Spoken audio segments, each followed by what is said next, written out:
रात का अंधेरा फिर से बढ़ रहा था। आसमान पर काले बादल छा गए थे और तेज बारिश शुरू हो चुकी थी। गांव के रास्ते से एक पुरानी बस निकल रही थी, वही बस जिसकी कहानी पार्ट 1 में खत्म हुई थी।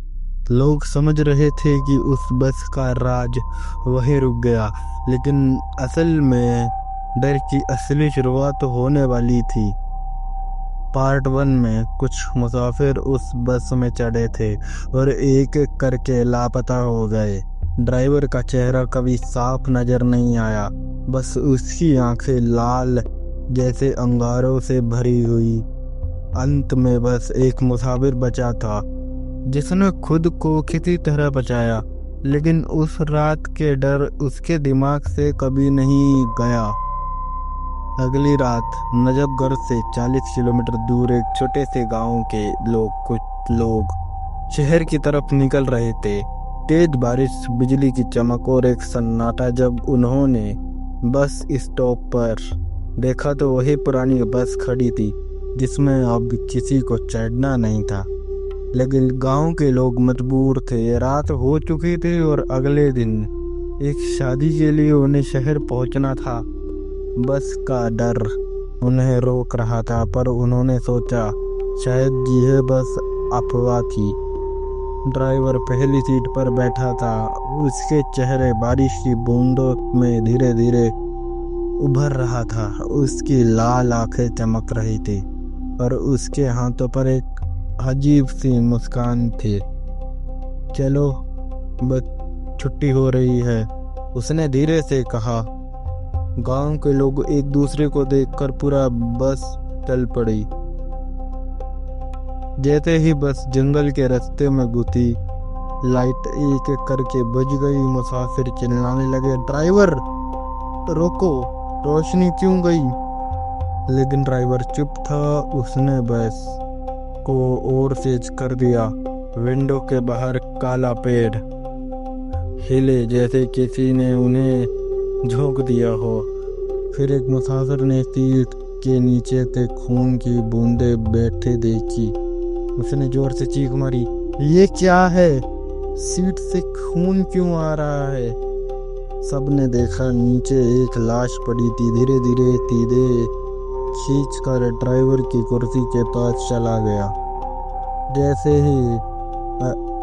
जैसे कोई अदृश्य ताकत उसे खींच रही हो।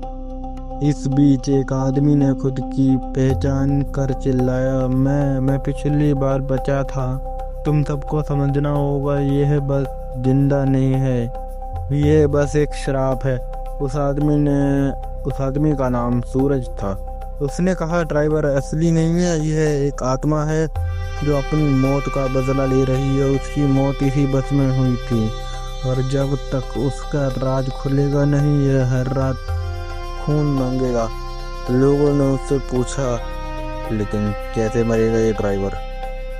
सूरज रो पड़ा, मुझे नहीं पता, मैं पहली बार बच गया था, लेकिन आज शायद मुझे भी ये बस छोड़ने वाली नहीं है।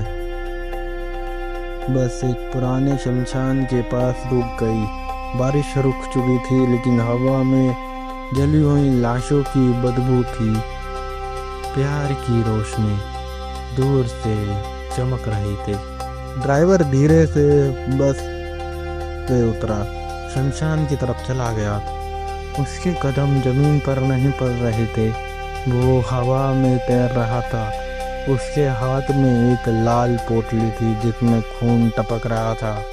सूरज समझ गया, इसी पोटली में उसकी मौत का राज है। सब लोग डरे हुए थे, पर एक बूढ़ा फकीर जो बस में चढ़ा था, उसने कहा, राज खुलने से पहले तुम सब का अंत हो जाएगा। इस पोटली में उसकी आखिरी सांस बंद है। अगर इसे जलाया जाए तो श्राप खत्म हो सकता है। जब मुसाफिरों ने हिम्मत करके पोटली को पकड़ना चाहा, ड्राइवर लौट कर आया। उसकी आंखें खून से टपक रही थी, उसके होंठों से ठंडी हंसी निकल रही थी। पोटली छोड़ दो, वरना तुम तब यहाँ से जिंदा नहीं जा पाओगे, उसने गरज कर कहा।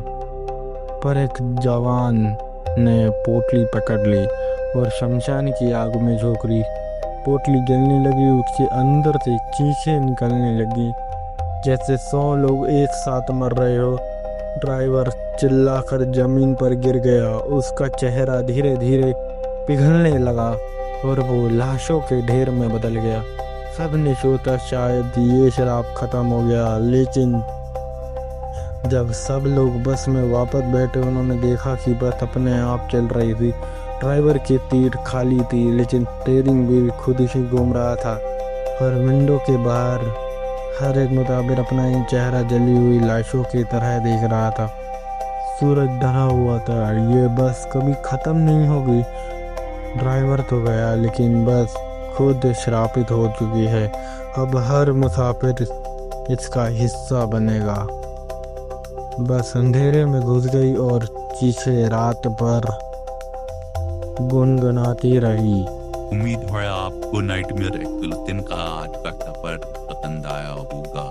आपकी भी नींद उड़ गई होगी। अगर आपको ऐसा ही अनोखे और डरावने अनुभव पसंद है तो हमारे चैनल को सब्सक्राइब करें और बेल आइकन दबाना ना भूले ताकि कोई भी नाइटमेयर आपसे छूटे ना। हमारे लेटेस्ट अपडेट और बिहाइंड द सीन के लिए हमें फेसबुक और इंस्टाग्राम पर फॉलो करें। हमारे हिंदवेल नाइटमेयर एक्सप्लोजन भी है। मिलते हैं अगले सफर में, तब तक अपने आस पास के अंधेरे से बच कर रहना।